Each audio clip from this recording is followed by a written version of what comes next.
Hi, everybody. I'm just letting folks in for the next minute or so, and then I will get started right after 7. So thanks everybody for coming. If you need to get settled in, grab anything, something to take notes with, some water, anything you need to kind of be comfortable for the next 90 minutes. I'll probably wait another minute before we kind of get started with the class.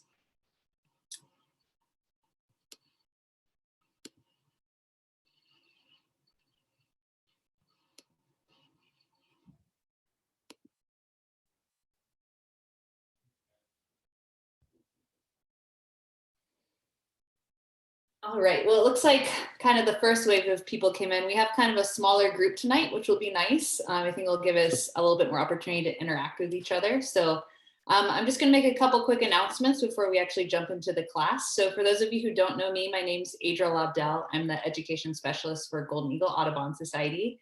And I'm gonna be teaching the class tonight, which is a introduction to birding. And we're also gonna touch a little bit on spring migration and some of the kind of most popular spring migrant bird species that we're seeing coming back to Idaho this time of year.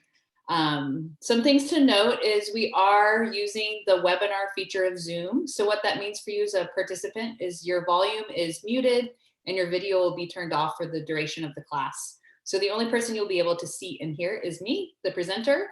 However, if you do need to communicate with me, we're gonna have opportunities for questions along the way. And if you're having any technical difficulties, the two ways you can go about communicating that with me is either through the chat or the Q&A feature. So if you look at the bottom of the Zoom interface, there's an icon bar, so you can click on either chat or Q&A. It doesn't really matter to me which one you use, and you can type in your questions there. I'm gonna cover a lot of content tonight, so I think I'm going to kind of stop a few different times and take questions. There's kind of 3 natural sections of the class tonight. So kind of in the first section, I'm going to go over equipment and resources to get you started with birding. And so I'll probably stop and take questions after I get through that section. And then the second section, I'm going to go over how to identify birds. So this is when we're going to kind of delve into tips and tricks and giving you all some tools so that you feel a little bit more confident actually identifying some of the birds that you see out in the field.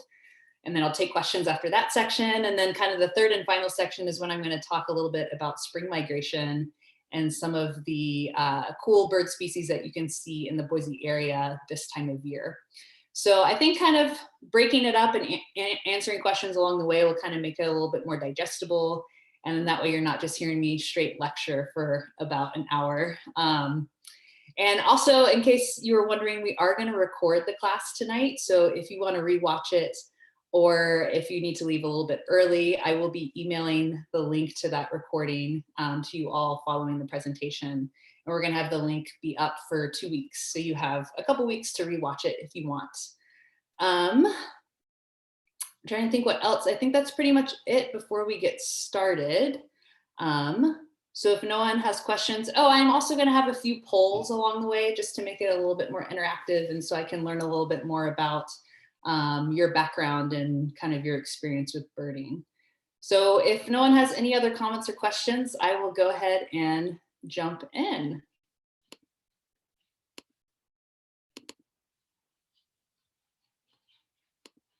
All right. So like I said, the class tonight is an introduction to birding. So it's going to be really breaking down the basics. We've kind of designed this class and presentation to be for total newbies, people who are just starting to get their feet wet in the world of birding.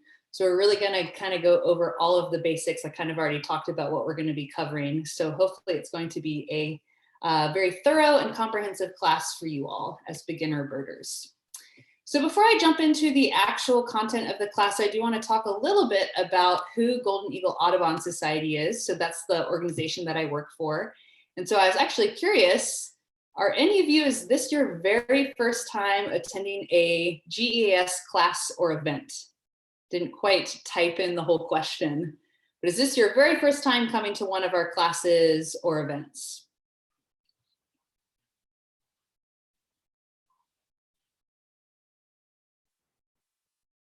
All right, it looks like most of you, a few people are voting still. It actually looks like most of you have come to a class or an event before, which is great. But quite a few of you, this is your very first time. So welcome for you newcomers to our organization. And for those of you who've come back, thanks so much for coming back for another class or field trip. I will quickly go over a little bit about who we are at GEAS since some of you are new. We are a local nonprofit, environmental nonprofit. We are the local Audubon chapter for Southwest Idaho. We've been around since 1972, so our 50th anniversary is next year. And our mission is dedicated to building an understanding, appreciation, and respect for the natural world in order to conserve and restore natural ecosystems for birds and other wildlife. So we fulfill our mission in a lot of different ways. We teach a lot of classes like this, and we do a lot of in-person bird walks and field trips. We do a lot of work with school groups. We do a science day camp for refugee high school students and middle schoolers.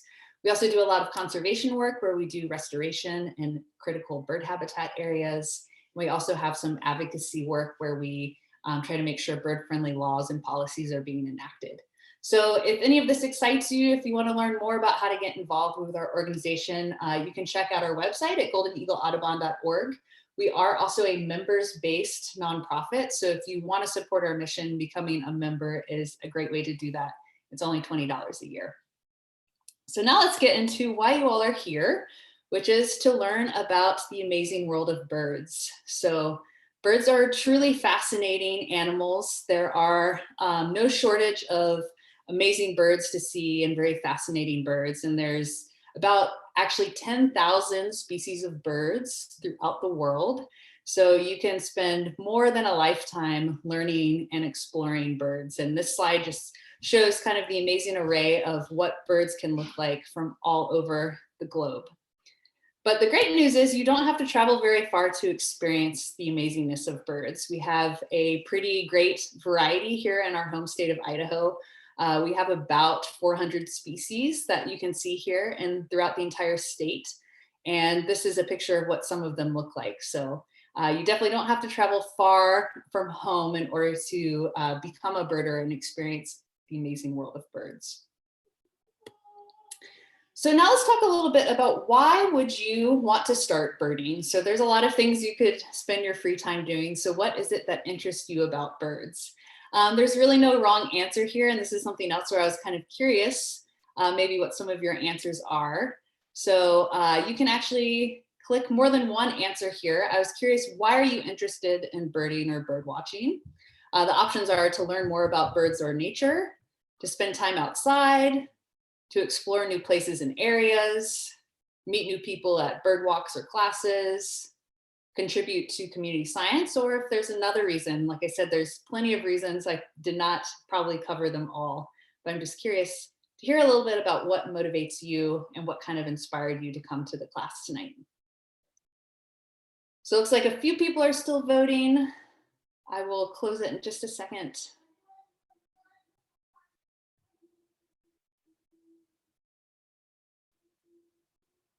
Great. So definitely the number one reason was to learn more about birds and nature. And this is definitely an answer I hear a lot when I ask people this question. Is a lot of people say, I see birds everywhere and now I kind of want to start to know what they are and what the names of the birds are. And I think that's a really common reason for people to get interested in birding. I think part of the reason why that is birds are truly everywhere around us. You don't have to travel the world or go to really pristine wilderness areas to see birds. They're very abundant in urban areas. We see them in our backyards all the time in our neighborhoods. And so I think that makes us kind of naturally inquisitive and curious about them. And we want to start to learn who they are, what birds they are, and it makes us feel a lot more connected to the area around us. A lot of you also said that you're interested in bird watching because it's a great way to spend time outside. This is definitely true and something that attracts a lot of people to birding and bird watching.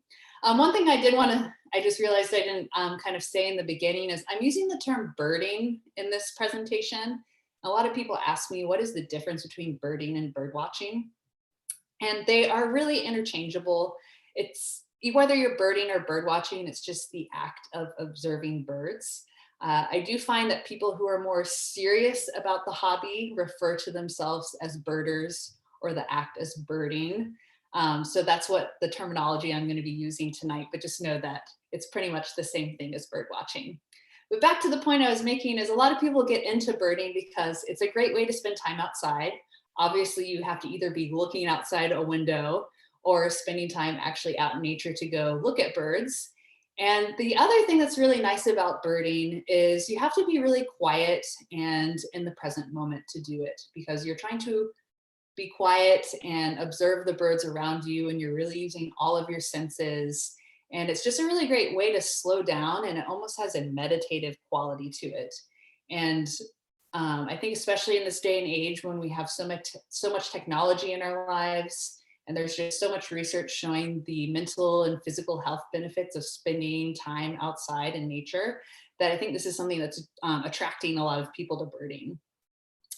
A lot of you also talked about exploring new places and meeting new people and being part of a community. And this is another great aspect of birding, is you really can get to know other folks. If you come to some of our field trips or classes, it's a great way to meet other people. A lot of them are very like-minded and interested in nature. And yeah, it's just, especially with technology now too, with all the different websites and Facebook groups that are oriented around birding, you can even start to make friends and connections with people all over the world. The other thing that's kind of related to that is birding is truly accessible to all ages and abilities. It doesn't have to be one way, and it doesn't have to look a certain way in order to be considered birding. If you're just someone who likes to drink your coffee on your porch and watch the birds in your backyard, that's birding.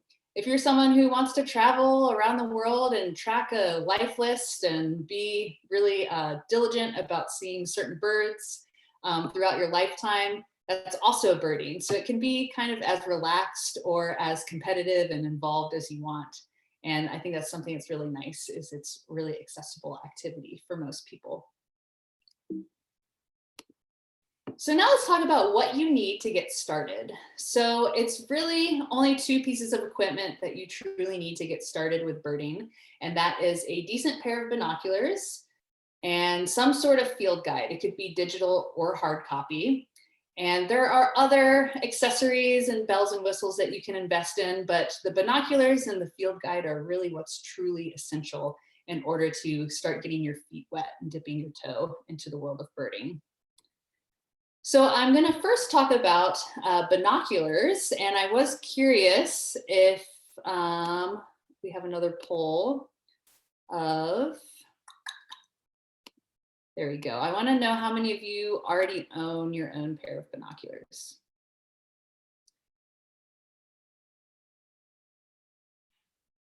Okay, it looks like all of you do, which is great.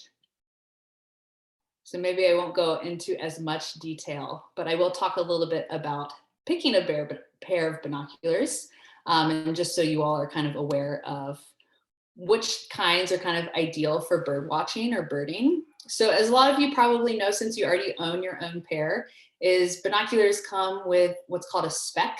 So it's a number by another number. So in this example here, an 8x42, the first number is the 8 is the strength or magnification power of the binoculars. So when you're looking through a 8x42 pair of binoculars, they magnify the object 8 times. If you were to look through a pair of 10x42, it would magnify the object 10 times. And so, yeah, it just basically is an indication of how those binoculars magnify the objects that you'll be viewing. And then that second number, the 42 in this example, is the objective lens diameter. So this is always measured in millimeters, and you can see here where the objective lens is on the binoculars. And so in this example here, the 42 is 42 millimeters. If you had an 8x32, then it would be 32 millimeters. And how that plays into how the binoculars perform is the bigger the lens, the more light will travel through the binoculars. And so that means you'll have kind of a more clear and bright image, the larger the diameter. Now, in terms of what specs are ideal for bird watching, I would recommend getting an 8x32 or an 8x42. Those tend to be kind of the sweet spot of having enough power and light that you can see the birds really clearly and crisply, but they're not so big and so powerful that they become cumbersome in the field. Keep in mind when you're birding, you're handling your binoculars a lot. You're often carrying them around your chest. And so if you get a pair that's really big and really powerful, they often just feel kind of heavy and clunky and they're kind of hard to manage. So this is kind of the sweet spot for if you're getting them specifically for birding. Again, it sounds like everyone has their own pair, but I would recommend spending kind of for a good medium range of binoculars, $100 to $300. You kind of pay for what you get. You can get pairs for as cheap as 30 bucks, but they are not going to be very fun to use and probably not last very long. And also, if you're a beginner, you probably don't need to invest in the $2,000 pair of binoculars. You know, I always say to folks, you can get those really expensive ones if you really get into birding in a few years and you decide it's really your thing.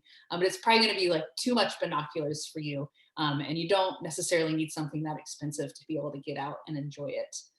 Also, if you're in the market or if you're thinking about getting a second pair of binoculars, the Audubon Guide to Buying Binoculars is a good list. If you just Google that term, it will direct you to their website.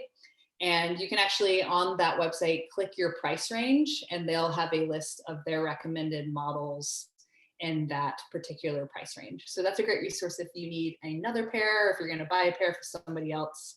But yeah, it's great that you all already have your binoculars because that's a really important piece in starting to actually identify the birds that you're seeing. So the next thing that you need is a bird guide. So the field guides that I would recommend is this list here. So these are kind of the tried and true field guides for most birders. So they would include the Sibley Guide, the Birds of North America by Ken Kaufman, the Peterson Western Birds Guide, and then there's the Birds of Idaho Field Guide. And which one is the best is really a matter of personal preference. If you ask different people what's the best field guide, you'll probably get different answers.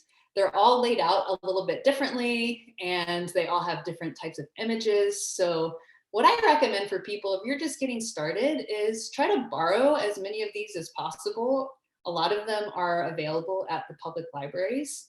And that way you can kind of experiment and see which one really appeals to your learning styles. Because like I said, it really is a matter of personal preference. And most serious birders will actually have more than one. So if you're able to budget for buying more than one, that is also a great practice because then you can kind of cross-reference and there's kind of different strengths and weaknesses of each one. The other nice thing about these guides is they're all available in hard copy or digital copy, so you can kind of decide which method you want to use. There are also a couple of local kind of Boise focused resources that I recommend, because with these larger field guides I just mentioned, they include usually all of the birds in North America or all of the birds in the Western United States. And that's a pretty long list of birds. And so a lot of times beginners don't even know where to start flipping through this 500-page field guide. So having something that's a little bit more locally based can be a great resource for people who are just getting started. So one local guide that I recommend is this one down here called the Field Guide to Boise Birds. It's a little pocket-sized thing, so it fits in your back pocket really easily or into the brain of a backpack. It costs $8, so pretty inexpensive, and it's available to buy at a lot of the nature shops and bird shops around town. And it's just birds that we see here in the Boise area. So I find this is a really nice place for beginners to start because you're not as overwhelmed by having a list of all the birds in North America, for example. And the pictures are really nice and it tells you a lot of cool little facts about each bird species. So I really recommend checking that one out. It is also available as a free PDF. If you just Google Field Guide to Boise Birds, you can access it free online. I think it is nice to have the hard copy though.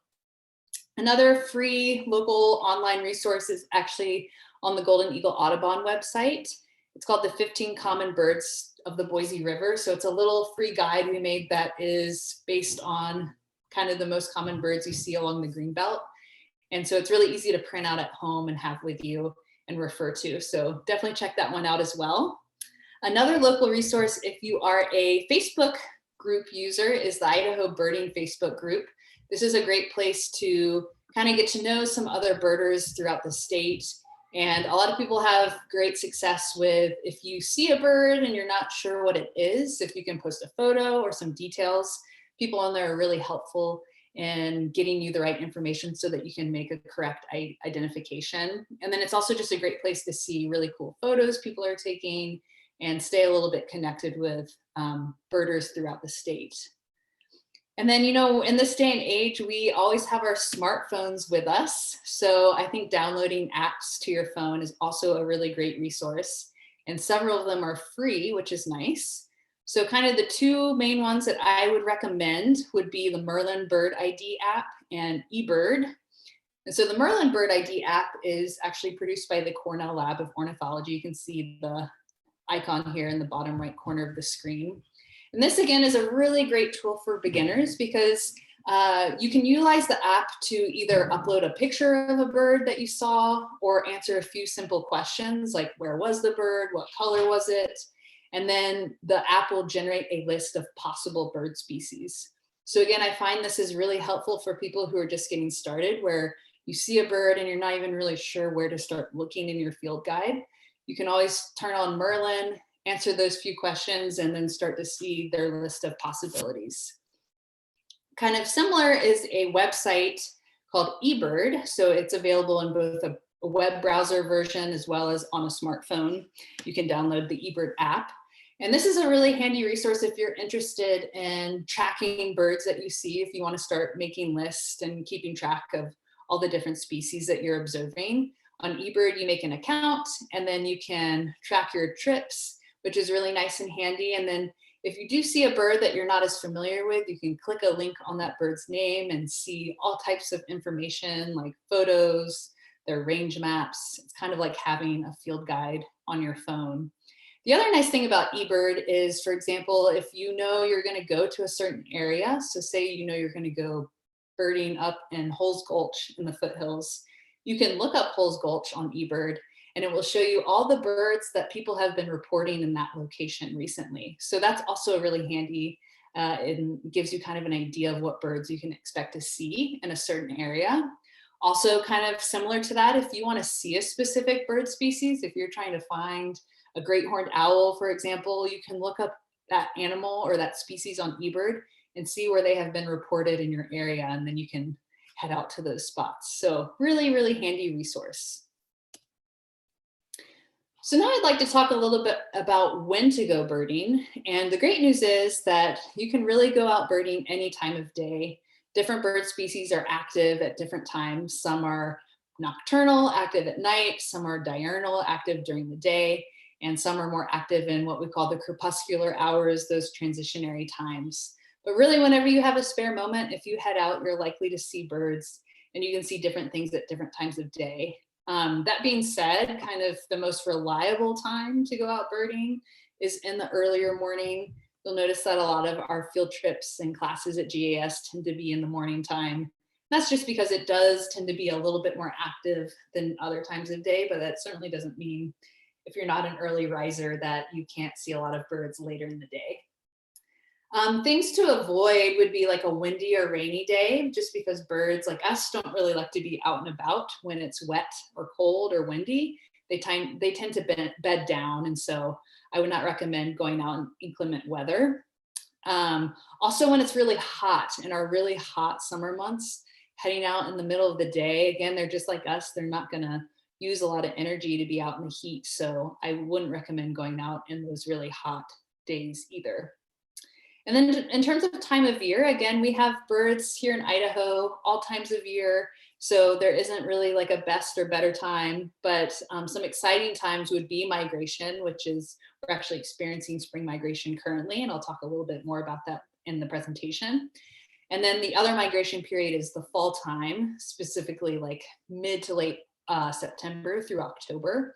And so those just tend to be extra special time for birders because it's when birds are making their trek from their winter grounds to their summer breeding grounds and then back down in the fall. So you can kind of see things that we don't normally see all year round. And then in terms of places to go, we have a lot of really wonderful open space and great places to go birding in the Boise area. We're truly very lucky. This is just a quick list of some kind of really classic places to go birding in the area. So the ones that I would really recommend checking out would be anywhere on the Boise River. So the Greenbelt is a great resource. You can see tons of birds out on the river any time of year. There's also Hyatt Hidden Lakes Reserve, which is out in western or kind of West Boise. And that is a wetland. So you can see a lot of waterfowl and shorebirds there. And then Catherine Albertson Park is a really great birding oasis right close to downtown, very accessible. Holes Gulch Reserve is in the foothills. So if you want to do kind of a hike through the sagebrush, that's a great place to see a lot of bird species. And then if you want to go a little bit further out of town, I would recommend the Morley Nelson Birds of Prey National Conservation Area, which is about 45 minutes south of Boise near Kuna. It's actually the highest concentration of nesting raptors in North America, possibly even the world. So obviously a really great place to go see birds of prey. But you can see lots of other birds and really cool wildlife as well. Blacks Creek Reserve is a little bit east of Boise, a few exits once you leave the Boise city limits. And it is, again, a really great reservoir, wetland, and you can see lots of waterfowl, shorebirds. It's a really exciting place to go.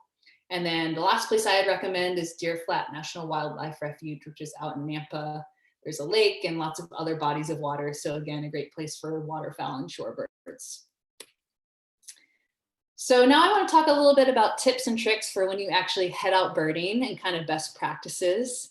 So I find a lot of beginners when they head out, they tend to look up, which makes a lot of sense because birds fly. But birds actually hang out in all different levels of an ecosystem. We see them often on the ground, perched in shrubs and bushes, up high in trees, flying overhead. So when you're out birding, looking for birds, you want to kind of scan the whole area and look for any movement or clues of where a bird might be. Once you see movement, or the other thing you might want to pay attention to is hearing songs and calls. I don't expect you to be able to identify a bird by sound. That's kind of a more advanced technique, but you can probably tell if you hear a bird, and that's a really good clue. If I just heard a bird call behind me, I'm going to turn and put my binoculars over here. So that's kind of how I'd recommend is with your naked eyes and your ears, kind of listen for clues. And then when you think you see or hear a bird, that's when you want to pop your binoculars up. Another tip I have for you to be successful in seeing birds is trying to blend in with the surroundings as much as possible. So some things that you want to keep in mind is staying kind of quiet and moving really slowly. If you're really kind of jerking around, or if you're laughing really loudly with your friends, or you've got music playing or a dog barking, things like that, you're probably going to scare off a lot of birds and probably not see that many, especially compared to if you were kind of being a little bit quieter and more still. The other thing that you might want to keep in mind to blend in with the surroundings is what colors you choose to wear in your clothing. So a lot of bright colors can actually really deter birds and spook them off. I know white in particular can be pretty jarring to a lot of bird species. So you'll probably notice if you go on a field trip or see kind of more serious birders, they're usually wearing kind of earth tones, muted colors, so that they are a little more conspicuous and not scaring off as many birds. The other tip, my last tip to be successful, is just to really familiarize yourself with your binoculars. As a lot of you have probably experienced, when you're out in the field, you see a bird and in a matter of seconds, it can fly away. So if you're really fumbling with your binoculars and it takes you a while to get them into focus, you may lose the bird before you're even ready to focus in on it. So I think it's really handy to practice with your binoculars, really get a feel for having them adjusted specifically to your eyes, making sure that you're very efficient with your focusing knob, and then that will probably lead to a lot more success. All right, so that is kind of it for our first section. And I did see a couple of comments. My icon bar is not coming up. There it is. So if anyone has questions about things that we have covered so far, now would be great to mention that. Gail, I saw that you mentioned you got the field guide to Boise birds at Birdhouse and Habitat for $10. Thanks for letting us know. If you all aren't familiar with Birdhouse and Habitat, it's a local bird shop out on Fairview.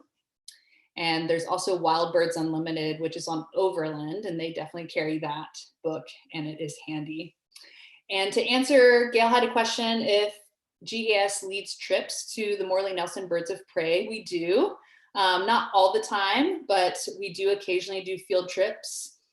We don't have any on the calendar right now, but we may be having some maybe in May and June. So you can keep an eye on our website calendar, subscribe to our e-newsletter.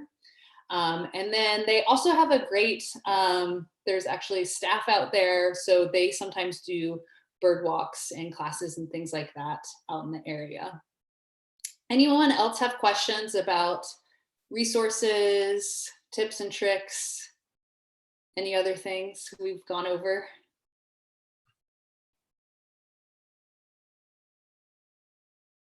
Okay, great. Well, I will go ahead and jump into the next section where we're going to talk a little bit about bird identification. We get a quick sip of water. Okay. And so now we're going to talk about kind of tips, tricks, best practices for when you actually head out to the field.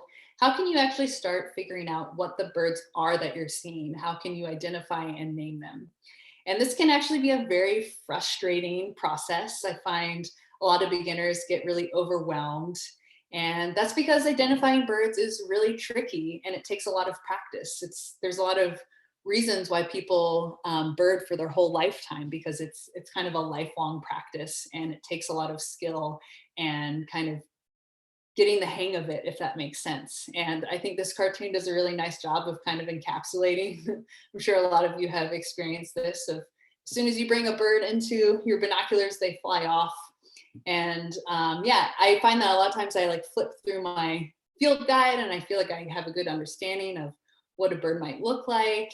And then you go out in the field and the birds move really quickly and it's hard to see what they look like and it's a lot different. And again, it just takes a lot of practice. But I'm hopefully going to give you all some tips and tricks to make it a little less daunting. The other thing I wanted to just mention on why identifying birds can be so tricky is that appearances can be really deceiving. And I find that a lot of times beginner birders really get hung up on identifying birds based purely on what they look like. So they want the birds to look the same based on color and that they should be able to just see a bird and immediately know what type of bird it is. And that's actually not the case. It could actually be a lot more complicated than that. And part of the reason is that birds can look wildly different even in the same species. So believe it or not, the 3 birds depicted on this slide are all red-winged blackbirds.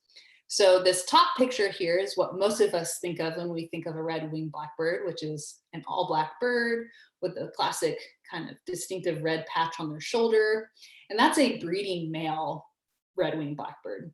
This photo here on the bottom left, the kind of more pale or dull brown bird, is what a female red-winged blackbird looks like.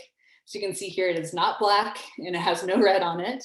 And if you did not know that, you would probably have no idea that those are the same type of bird.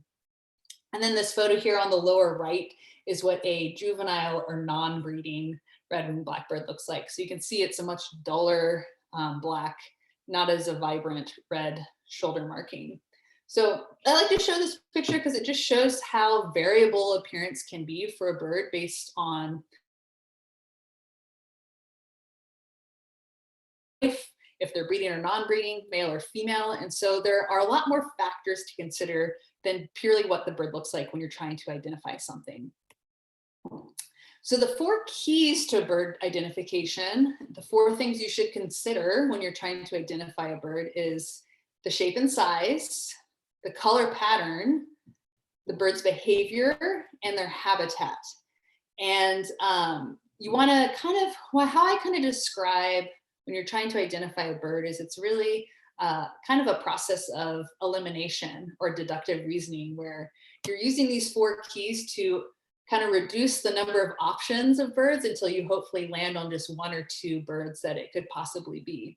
So you can see here with the 4 keys, we're not just thinking about what the bird looks like, we're also thinking about how they act and where they are. So now I'm going to talk a little bit about these 4 keys in a little bit more detail. So I already talked a little bit about how color and what we call the plumage of a bird can really change and vary based on where a species is and its breeding or non-breeding, female versus female. Other things that make identifying birds by pure color or appearance really tricky is that oftentimes when you're in the field, the light outside can kind of shadow out birds or make the color really difficult to see. So again, it's just not a really reliable identifier. So something that's a little bit more reliable is the bird's silhouette or shape, because this actually is usually pretty consistent for a species regardless of what plumage it has. So even if it's breeding or non-breeding, a female or male, generally all sparrows, for example, in this slide are going to have a general shape. So you'll see in this example here, I have a sparrow, a finch, and a wren on the slide. And those are three birds that usually are kind of easily mixed up, especially by beginners. But as you can see here, when we just kind of pan out all the color and the markings and just look at the silhouette and shape of the birds, they have very different looking shapes. So for example, the sparrow here on the left has a very kind of plump body. They have kind of a shorter beak closer to their head. And they also have kind of a longer straight tail. Whereas when we look at the finch, they have kind of a longer body. They have a medium sized tail and kind of a pointed beak, but not as close into the face as the sparrow. And then this last image, the silhouette of the wren, you can see that they have kind of a really long curved bill, and wrens also have a very straight kind of upward pointing tail. So when we kind of take away the color and just look at the silhouette and shape, we start to see that the birds actually are pretty distinctive from one another. And so this is something I really recommend beginners practice and start to become familiar with. And a lot of the field guides actually will show you bird silhouettes. And so if you can even kind of generally start to understand what the shape of a sparrow would look like versus a finch versus a crow, things like that, that can be really helpful. You also notice that I probably mentioned details like the different body parts of the bird, such as their bill, their wings, and their tail. And so those tend to be the body parts that you want to focus on when you're trying to figure out what silhouette a bird has. Kind of related to that would also be noting the proportions of the bird in relation to its body parts. So this here is an example of how to identify a downy versus hairy woodpecker, which is two local woodpecker species we have here in the Boise area. They look very similar. They have very similar color and field markings. The hairy woodpecker is slightly larger, but you don't always see them standing side by side in the field. So one way that you can identify these two birds or kind of distinguish them from each other is you'll see on the left, the downy's bill is much closer in to its head, where the hairy woodpecker has a much longer bill. So again, kind of noting the sizes of these body parts can be a really important key in identifying a bird correctly. You also want to think a little bit about the size of the bird. So for example, if you want to compare it to birds that you know well, so most of us are pretty familiar with what the size of a goose is, or a crow, or a robin, or even a sparrow. And this can also be really helpful because if you see a bird and you're like, well, that looked a little bit smaller than a robin, you can look in your field guide and kind of see what sizes different birds are, and that can help you eliminate some choices if you're like, well, that bird is really huge, has similar color, but it's way bigger than the bird I saw. That can also be really helpful. So thinking about the size of the bird in addition to its shape and silhouette. So now that we're going to move on to the second key, which is color pattern. And so things that you want to focus on, we already talked a little bit at how much plumage and coloring can be variable even in the same species of bird. Things that tend to be kind of more consistent within a species would be what we call the patterns or field markings. So these would be like where there's certain stripes on the bird or different areas of light and dark. And so these are actually two local hawk species that are very hard to distinguish from each other. The one on the left is a sharp-shinned hawk, and the hawk on the right is a Cooper's hawk. Very similar size, and as you can see here, they have very similar kind of markings and coloring and look pretty much alike. But kind of if you zoom in a little bit closer, if you look kind of closely at the markings on their chest, on their breast, You'll see on the left side, the sharp-shinned hawk, they have kind of more neat brown streaks that are a little bit more concentrated on their chest. And if you look at the image on the right, the Cooper's hawk, a lot of people say that their streaks look almost like commas or tadpoles. You can see it's almost like little circles with tails coming off. And so you can start to see how the shape actually, when you note that, they actually are kind of a little bit easier to tell apart. And so that's an example of how looking at a field marking or pattern on a bird can be a really important key in identifying it. Kind of going along with that is thinking about areas of light and dark, bold and faint. Again, these will usually be consistent regardless of a bird's plumage. So this here is a breeding American male goldfinch, which if it was non-breeding, it would be a much paler yellow. But if you note here, the goldfinch always has what we call a wing bar. So that's a field marking that's usually a white or dark stripe on the bird's wing. So you can see here, the goldfinch always has 2 white wing bars. And again, that field marking will be there regardless of if it's breeding or non-breeding. And then this example in the lower right is a northern harrier, which is also kind of distinguished by its what we call a rump patch. So if you look here at the top of its tail, it has that big white streak. So again, that's something that if you see that on a bird in flight, you can pretty much guarantee it's a northern harrier. And so again, this will be consistent regardless on what the bird's coloring and plumage might be. And then I know I've kind of been saying that color is really unreliable and shouldn't be what you consider, but sometimes bold color is really how you can identify birds. Certain species just have that really distinguishing pop of color. And so these are some examples of some local colorful birds. We already talked about the red-winged blackbird here on the right. When you see that kind of bright red and yellow patch on the shoulder, you know that's a red-winged blackbird. Here we have a house finch at the top. This is a male house finch, which is a common feeder bird we have here in Southwest Idaho. The males have that really bold, easily detected kind of red coloring to their face and chest and breast. And then down here is the Western tanager, which we're going to talk a little bit later in the slideshow. They have that really bright yellow body and really flame red face that you don't see that on a lot of other bird species.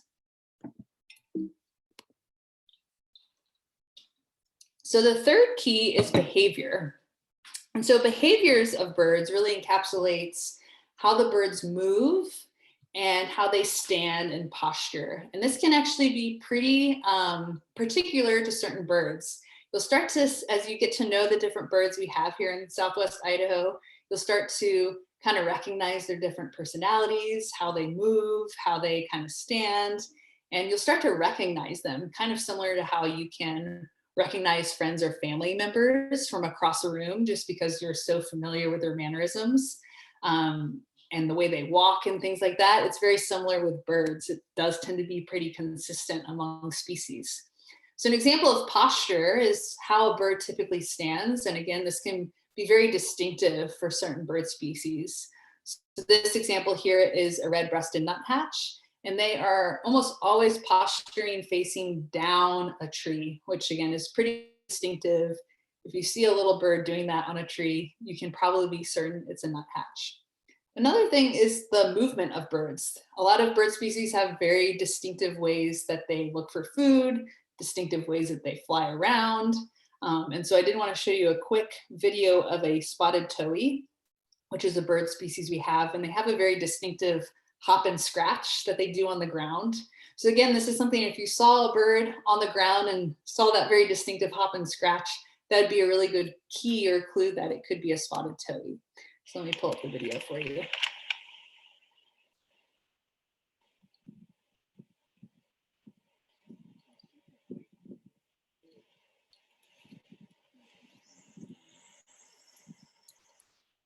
So yeah, just a great example of how birds have very distinct ways of moving. Kind of related, oops, I didn't want to show it again. Another way that birds have distinctive behavior would be their flight pattern. So one way that you can kind of identify birds while they're in flight is what shape they are making when they are flying. So this image here shows a few different birds of prey. You can see here that they all have very different shapes of their wings when they're in flight. So this top one here is a red-tailed hawk, which they kind of make a almost like a dual U shape with their wings. This next bottom, the center image is a bald eagle, which has kind of flat wings. Bottom bird making a V is a northern harrier, which they are a little bit smaller, so they have their tails up or their wings up for their buoyancy. This bird over here on the top right is a turkey vulture, which they also, like the harrier, make a very distinctive V shape. That's one way that you could distinguish between a hawk and a vulture in the sky, is if it's making a V shape, you can usually be pretty certain it's a vulture. The other thing that's distinguishable about or distinct about a vulture when they're in flight is you can see their what we call fingers or feathers. You can usually see them from a pretty tall distance. This last bird in the image is a black vulture, which we don't have here in Southwest Idaho, so I won't focus on that too much, but they, like the eagle, make a very straight shape with their wings. The other thing related to flight pattern would be how the bird actually flies when it's in the sky. So an example of how this can be a way to identify or distinguish two birds would be the crow versus the raven, which are two species that look very similar. People typically have a hard time telling them apart, but they actually fly pretty differently in the air. Crow, and as you can see, their flight pattern tends to be pretty steady and straight, where ravens do kind of more of a pattern of flying and gliding and taking a break. So they kind of glide, break, glide, break, glide, break. So again, if you're out in the field and you see a black bird that looks like a crow or a raven, and you can kind of tell how they're flying in that pattern, that's a great way to kind of figure out which bird it is.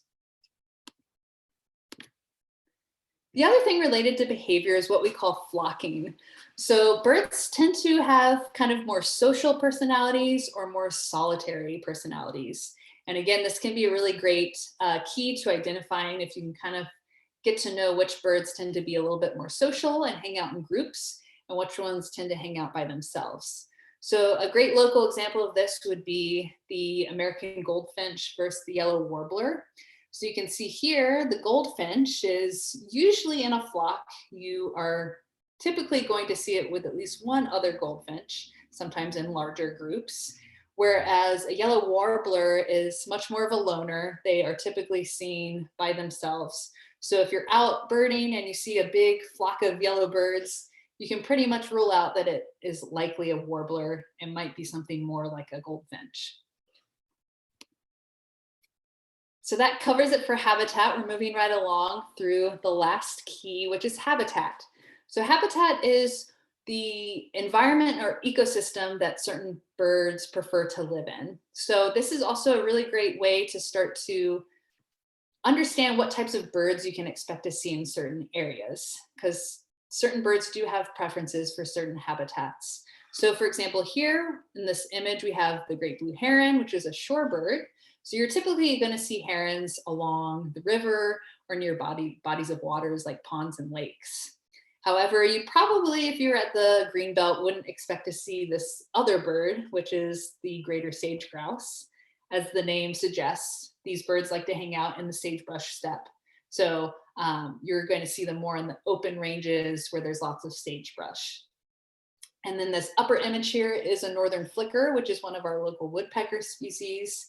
This is a woodpecker, so you're typically going to see this bird in forested areas, places where there are tall trees. Again, maybe you wouldn't see these as much in the foothills where there are not trees around. So that's just kind of an example of how getting to know the habitat and what kind of birds you can expect to see in each type of ecosystem can be a great way to kind of eliminate what certain birds you might see are.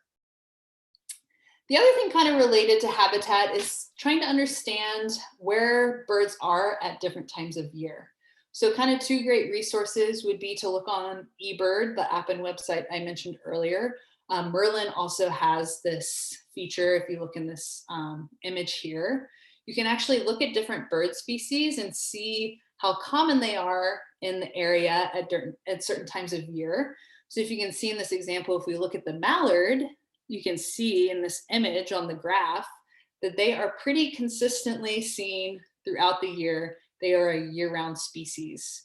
Whereas if we jump to the next species, the northern pintail, we'll see that they're really only here in the winter months and are pretty absent in the summer. Same with the next species, the green-winged teal. If we look at this image on the right, this is available on all of those apps I've mentioned, as well as the field guides I mentioned, where you'll see what we call a range map or migration map of a bird species. So the species in this example here is the house wren, and you can see that they hang out in Idaho and North America for the summer months for their breeding, but they do go migrate further south to South and Central America for the winter. So again, these are really great keys to identifying a bird, because if you're out birding in December and you think you might have seen a house wren, you could quickly look at this range map or pull it up on the eBird graph and see, oh, house wrens aren't even in Idaho in December. So I can kind of rule that bird out and look for a different species. So again, this is really key information to have handy if you're trying to figure out what something is. And you don't have to memorize it. Like I said, you can look it up easily online or pull it up in your field guide. Okay, so that we're going into the spring migration, but I know that was a lot of information, so I did want to check in again and see if anyone has questions about the 4 keys or anything I just covered.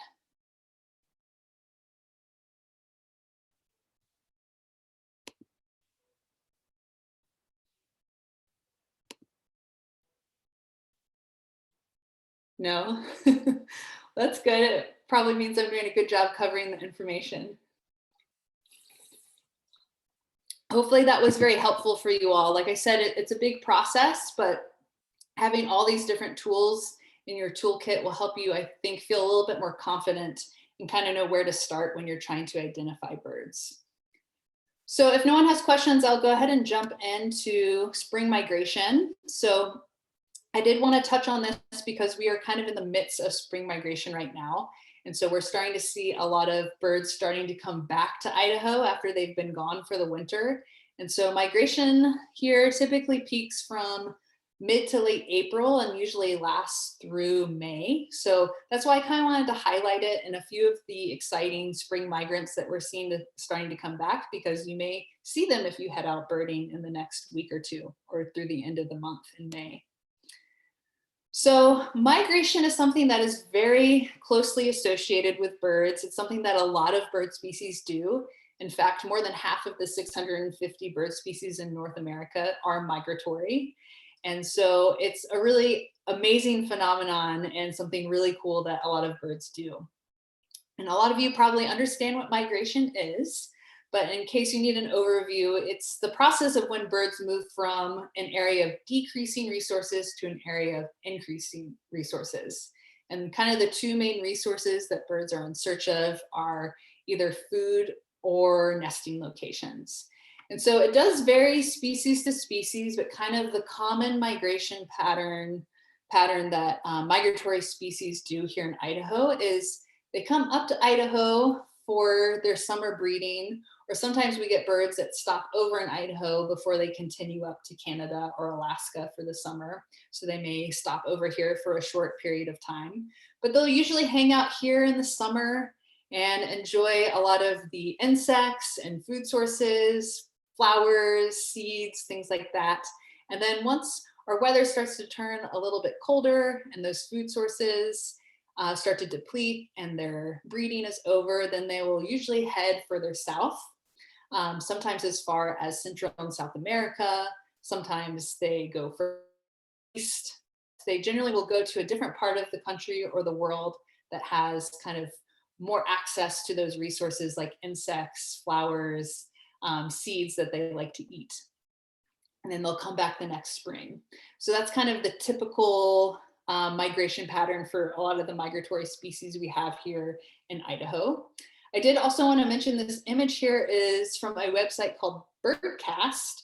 It's actually pretty nifty if you're interested in learning more about migration and seeing where birds are migrating throughout the year. It's actually a live bird migration map. So if you just Google birdcasts, you can go to the website and kind of track where different birds are migrating to at certain times of year. So there are 4 different types of migration. So there's something called a permanent resident. So these are birds that stay in one region year round. So remember, not every single bird species migrates.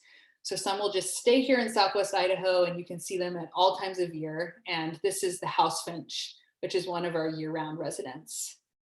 The other type of migration is what we call short distant migrants. So these are birds that travel a short distance. They don't leave the area, but they may go to a higher elevation at certain points of the year and then come back lower down later in the year. So one example of a local bird that does this is the dark-eyed junco, which is here in the photo. And this is actually one of the most common winter birds we have in the Treasure Valley, but we don't see them as much in the summer because they typically go up to the Boise Mountains where there's a little bit higher elevation, and they'll be up there in the summer and then they'll come back down in the fall and winter. The other category of migration is what we call medium distant migrants. So these birds typically travel a few hundred miles for their migration. So usually the span of a few different states. An example of a local bird that does this is the mountain bluebird, which is our state bird. And so they will spend the summer here in Idaho, but then they typically travel to the Southwest in the United States or California for their winter migration. And then the last category is what we call a long distance migrant. So these are the birds that make the really impressive treks, usually spanning several continents, several thousand miles. Some bird species will migrate up all the way to Alaska for summer breeding and then go all the way down to South America for the winter. And so there are lots of different species that we have that do that. And the yellow warbler is one that does a longer trek. They typically come up here for summer and then go down to Central and South America for the winter. So now I want to talk a little bit about some exciting bird species that are starting to come back and that you're likely to see if you head out birding in the next few weeks. So the first migrant that we're starting to see is the Bollocks Oriole. This is actually the only oriole species in Idaho. And it is kind of a medium-sized bird, about 7 inches long, the size of a robin. And you can see their shape is they have kind of a slim body and that long pointed beak. They're actually kind of related to blackbirds, which is why they have that kind of beak or bill that looks similar to a blackbird. Just like most orioles, they have a very orange color. This is a breeding male in the photo. The females tend to be kind of a duller color. But you can see they have a black back with a white wing bar. And the other distinguishing field marking for the Bollocks Oriole is this black stripe through their eye. These are very agile and active birds. They really like to eat caterpillars and insects. So you'll sometimes see them kind of bending upside down and doing very impressive feats, physical feats to get their food. So if you see kind of a crazy looking orange blur in the shrubs, it might be a Bollocks Oriole. And then in terms of where you're likely to see these birds is they really prefer riparian habitats. So they like to hang out in trees and shrubs along the river. They really prefer cottonwood trees, which is a native tree that we have along the Boise River. So if you want to try to see a Bollocks Oriole, you should definitely head to the Greenbelt or some kind of spot along the river. Our next spring migrant is the Lazuli Bunting, which is a little bit smaller than the Bollocks Oriole. They have kind of a stocky body. You'll see here, if we look at their bill, it's cone-shaped, and they're also kind of known for their sloped forehead. And again, this is a breeding male in the photo. They typically are the photos because they are the most impressive plumage. But the Lazuli Bunting is known for their really brilliant blue head. It is a really striking color when you see it in person. And then you'll see that they also have kind of a light pumpkin color orange to their breast and then a white belly. And then they do have a shoulder marking as well. And again, females are actually kind of a grayish brown. They don't have that white belly and pumpkin streak, but they do have a faint blue to their tinge, to their wing and tail. This is one that you're typically going to see in terms of their behavior, kind of perched upright, just like it's shown in this picture here. And then they have a kind of a distinct movement of hopping between branches in the ground. So again, if you see a blue looking bird doing that kind of movement, it very well could be the Lazuli Bunting. This is another bird that you're likely to see along the Boise River, but they can also be seen in agricultural areas, and they do tend to do well at higher elevations. So if you go up in the mountains, you could also see these buntings up there. Our next species is the Western tanager, which I mentioned in a previous slide. This is, again, is a smaller sized bird. It's kind of in between a sparrow and a robin. It's a little bit bigger than the Lazuli Bunting.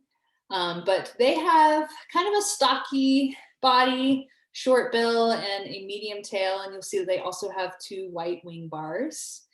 And the breeding males have a very bright yellow body with that flame red face.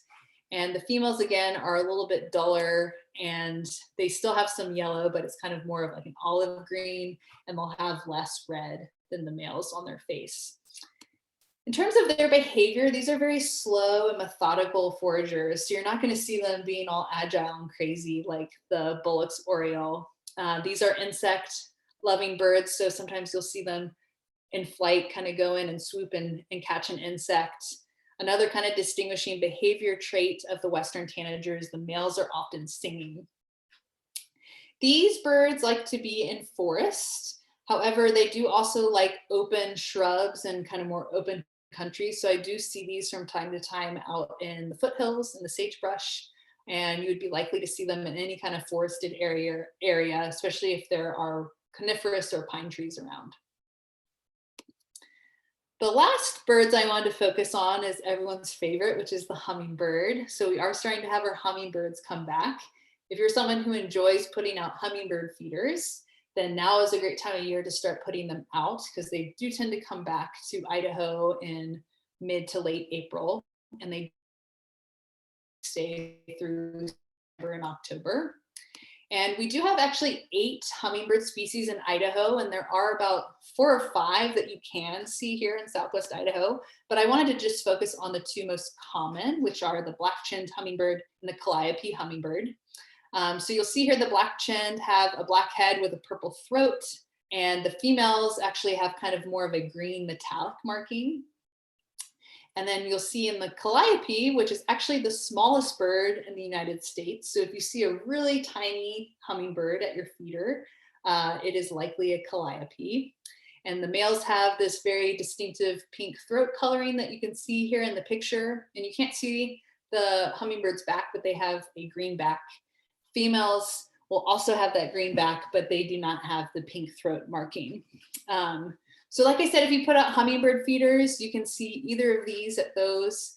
But hummingbirds are also, they love to visit flowers, obviously. And a lot of people don't realize they actually eat a lot of insects. They don't just eat nectar. So you'll often see hummingbirds in the field flying near trees. They like pine trees, deciduous trees. So those are some likely places to see hummingbirds. Some of the other species that we have are the rufous hummingbird, the Anna's hummingbird, the broad-tailed hummingbird. And I think those are kind of the main 4 or 5 that you would see in Southwest Idaho. For spring migrants, like I said, kind of overview to excited to out and try to see some of the really special bird species that are starting to come back here this time of year. So now I want to just kind of quickly go over kind of next steps and things that you can do now that you have this information, hopefully feeling a little bit more confident and inspired to head out birding. And the best advice I can give you all is to really just head out there and start practicing. I really think that there's no replacement for just going out and observing birds as much as possible, even if you can't identify them, or even if you're misidentifying them. I think misidentifying birds is actually an important part of learning. There's actually a GEAS volunteer has a really great quote in his email signature that says, "The different birder and a master birder is a master birder has misidentified more birds." So you actually just have to kind of get out there and start observing and start making guesses. And I really think starting to become familiar with a lot of the kind of common bird species we have here in Southwest Idaho is a great place to start. So a really wonderful way to do that is to set up feeders in your backyard. And it's so convenient to just look out your window and start to get to know the birds that you see. And so I really recommend, if you don't already, putting up feeders is a really great practice if you're trying to get much better and more proficient in your bird identification. Also a really great opportunity to practice with your binoculars. One thing I do want to caution about bird feeders is a lot of you probably have heard that there has been a salmonella outbreak kind of sweeping the birds of the Western United States, and it's being spread through bird feeders. So what happens with bird feeders is birds tend to congregate and stay close together. And if one bird at the feeder has salmonella, then it can easily pass it onto a bird next to them. Or sometimes they can even contaminate the bird's seed, and then another bird would come and eat that. So if you weren't aware, we're actually recommending that you don't have feeders up right now. The current recommendation is to wait until May 1st to put your bird feeders up. And I really recommend that you clean and bleach your feeders before you put them back up and fill them with seed. And you just want to kind of monitor for salmonella. If you Google it, we have some information on our website and our social media. It's pretty obvious. The birds look pretty sick with kind of a red coloring around their eyes. But I just wanted to put that up. I was just telling you all that feeders is a great learning tool, but you don't want to put them up until at least May 1st. And then the other great opportunity in addition to feeders is to join a bird walk or a class. So at GEAS, we would love for you to join us. Almost all of our bird walks and classes are free and open to the public. And I really think there's no replacement to going out with people who are more experienced than you. And it's really hard to be kind of a self-learned birder. I think it's really important to be with other people who can kind of teach and show you and help you along the way. So I really hope you come to another class or an in-person field trip. Again, you can log on to our website to find out when those are scheduled. There are also some other local birding groups, like the Southwest Idaho Birders Association also does a lot of free public bird trips, and other things like the International Bird Observatory. And yeah, there's lots of different ways to get involved and learn from other people. So that is all I have for you all. That was the entire class. And so I will now take questions that anyone has. I think I saw. Yes, Gail, so I covered that. So yeah, please don't put your feeders up until May 1st. And it's basically the Idaho Fish and Game is the best place to kind of get the most up-to-date information on that. So I recommend even on May 1st, maybe do some research and see if it's still recommended. Golden Eagle Audubon will also try to update you all. We're trying to include that information on our website, our e-newsletter, and on our Facebook and Instagram. So if you follow us on any of those places, we'll try to update you if there's any kind of breaking news with the salmonella outbreak. Any other questions, comments?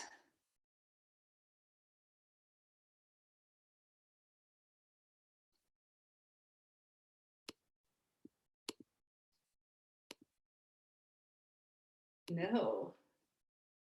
Well, I am going to type my email in the chat. So if any questions do come up, or I always enjoy hearing people's success stories or exciting things that you see out in the field, feel free to shoot me an email. And like I said, this class is recorded. So if you want to rewatch it, that will be available for you to do so in the next 2 weeks. And I will email that out to you.